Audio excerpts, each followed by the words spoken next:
ဒါတော့ battery ရှိတ်ထားတာပေါ့နော် charger မဝင်သေးဘူး charger မဝင်သေးဘူးဆိုရင်မီးလေးအစိမ်းလေးကမိတ်တုံတွေဖြစ်နေမယ်ဒါသူ charger ထည့်ပြီး charger တက်ပြီဆိုရင်မီးအစိမ်းလေးနဲ့မယ်ပိုးကတစ်ပြေးတက်လာမယ်73နဲ့33 73 4 73 5 6 3ခွန်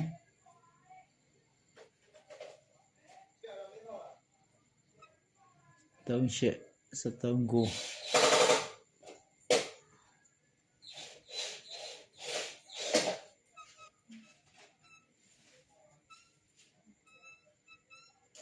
914ဖို့14 1 14 2 14 3မှာခုချက်မိသွားလေးနဲ့မယ်14 5မှာကတ်တော့ဖြတ်မယ်မီနီလေးတင်ပြီးကတ်တော့ဖြတ်ပြီဒါဆိုရင်ရှာကြကတ်တော့ဖြစ်သွားပြီ